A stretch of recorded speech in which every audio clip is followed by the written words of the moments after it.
Hello everyone, my name is Mario Martinez and this is Amateur EMS. So this is part of my EKG playlist. This is about the fourth video on there. I think we just went over the box method. So if you haven't seen those, I'd highly recommend it because it'll catch you up to speed on where we're at now. But we're going to be going over the electrical conductivity of the heart. So beforehand, we've talked about the heart being broken up into a box, being the right atrium, the left atrium, the right ventricle, and the left ventricle. Next, we talked about the PQRST waves. So the P wave, the QRS, or the QRS complex, and the T wave. The P wave being whenever the atrium, for the right atrium and left atrium, contract or depolarize. Then you have your ventricles, which is around the QRS complex. They contract while the atrium relaxes. It gets lost in here in the QRS complex. Then in the T wave, the ventricles relax. So we know that, but I'm going to be showing you another way to look at the heart because we've been able to use this to determine whether we have a sinus rhythm. But where does the sinus rhythm come from? Well, if we look here, we can see we have another view of the right atrium, left atrium, the right ventricle, and the left ventricle. But the sinus rhythm comes from the sinoatrial node located right around the right atrium. From the sinoatrial node, we then have the idioventricular node, the bundle of His, which splits up into two different pathways. I kind of have it dotted here. I probably could have drawn it better, but it's okay. Which either go for the right bundle branch, because it's like the right side of the heart, or the left bundle branch, and then they lead over to the Purkinje fibers. So going back to the SA node, this is where the P wave is going to originate from. So the SA node will fire off and the P wave will start, causing the atriums to contract. But if the SA node, the start of the electrical conductivity of the heart, if that stops working, what do you think is going to happen to the P wave? I'm going to give you a couple of seconds to think about it and then we're going to talk about it. So again, for the SA node, if it doesn't fire off, and that's where the P wave originates, what do you think is going to happen to the P wave?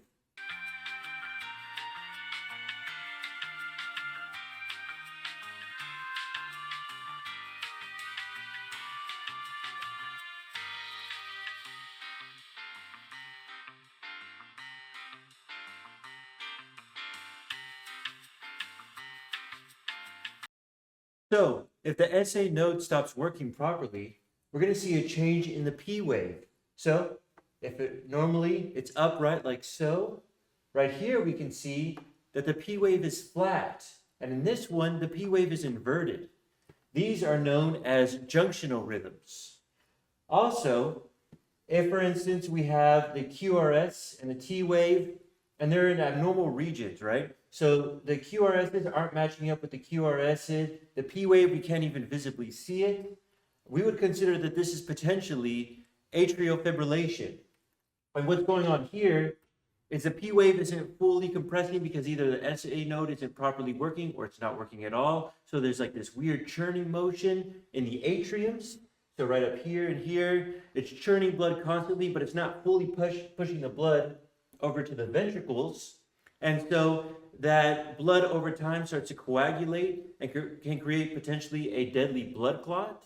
So these patients that have chronic Afib or atrial fibrillation, where it's not fully contracting and the blood is stagnating in the atriums, they're usually on a blood thinner like warfarin, Coumadin, Eliquis, something along those lines. But anyway, so again, if the SA node isn't working properly, we're going to see a flattened response or potentially an inverted response. Or we're going to see some other abnormalities such as like atrial fibrillation, which we'll go more into later. So if the SA node isn't firing off properly, the next thing that can potentially fire off is the AV node, which would be right over here. And then, of course, we have the bundle of His and so forth. But the whole purpose of the AV node is whenever we have the P wave firing off, which is, if you remember earlier, is the contracting of the atrium. Now, the whole purpose of the atriums to contract is literally just to fill up the ventricles. So whenever they fire off, it's going to push blood into either the lungs from the right atrium or into the rest of our body, like our fingers, our toes, things like that, and pushing forward perfusion. So what's really interesting about the AV node is that generally it's going to create a space or a lag between the conduction from the atriums to the ventricles. We need this lag so that way whenever we push the blood from the atrium to our ventricles, it gives the ventricles just a moment of time to fill up properly. And so if the AV node is kind of like the lag between the atriums and the ventricles, do you think it's either going to be displayed via the PR segment, the QRS complex section, or the QT segment? What do you guys think?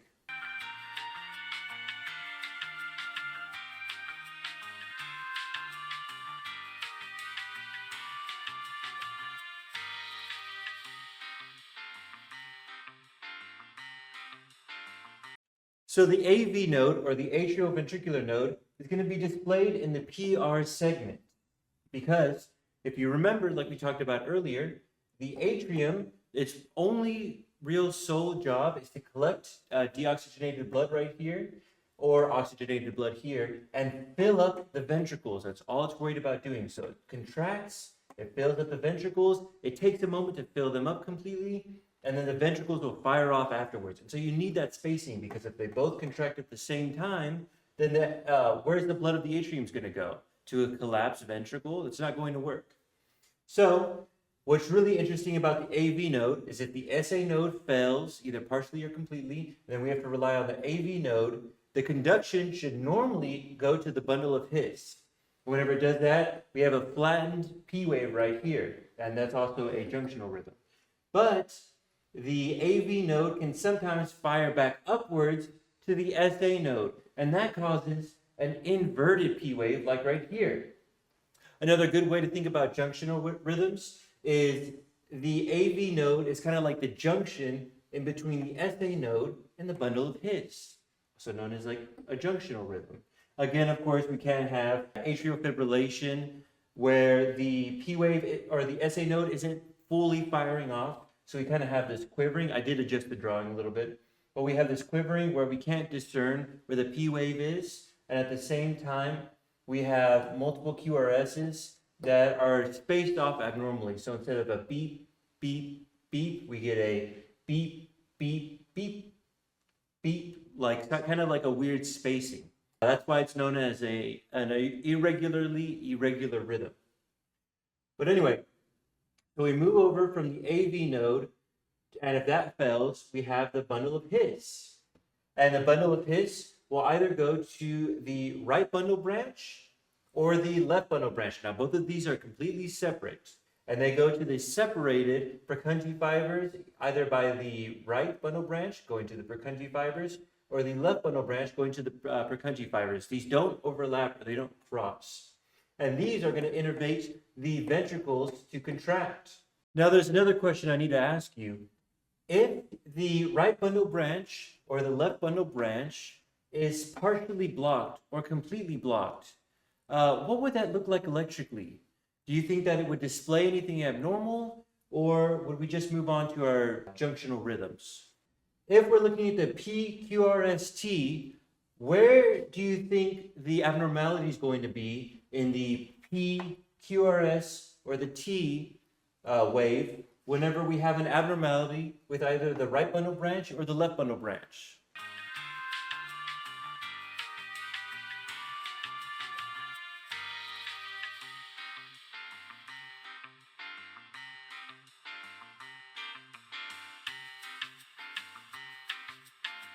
So we should expect to see an abnormality in the QRS segment.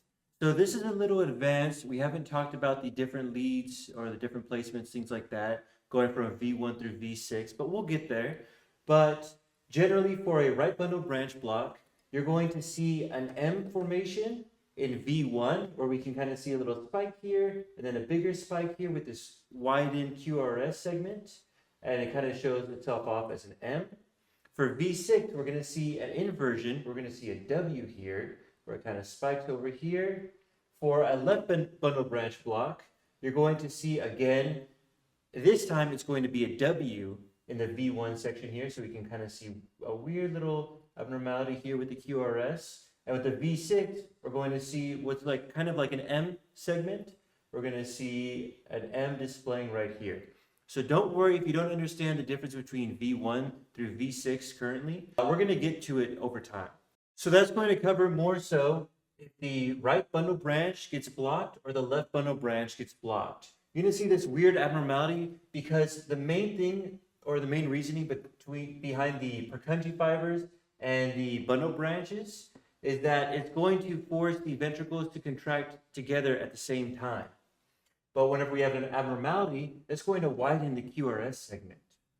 So one last thing to note, if the SA node fails, if the AV node fails, the bundle of His can operate. And I'm worried because I think my camera's slipping a little bit. That really ticked me off. But if the bundle of His is the only thing firing off, what do you expect to look abnormal whenever it comes to our sinus rhythm or our P wave, our QRS, and our T segment? Where do you think the abnormality is going to be if we have only the bundle of His firing off?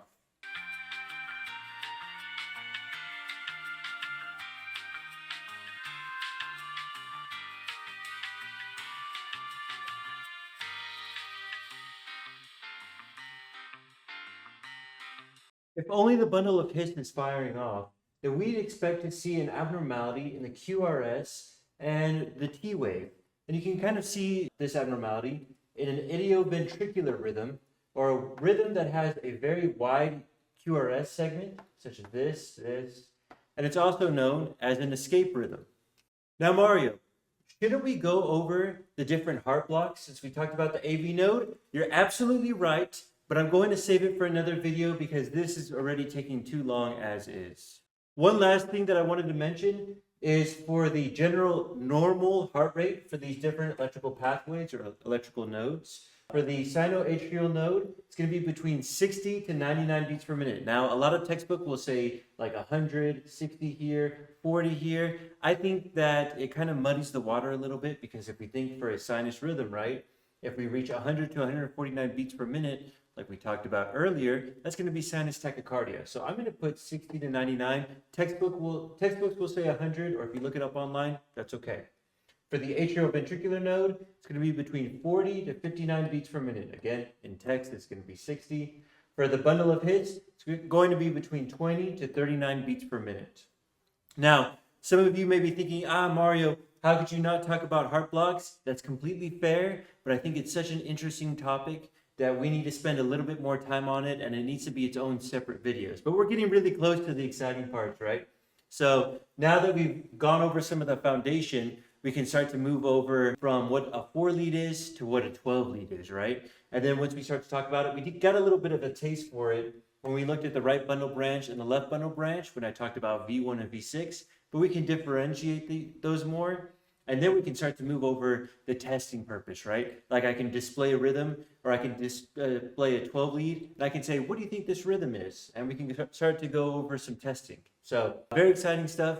If you did like this video, please leave a like and comment. Consider subscribing. All of that shows me that you like this kind of content, and I should continue making it. But with that being said, thank you guys so much for watching, and I'll see you on the next one. See ya.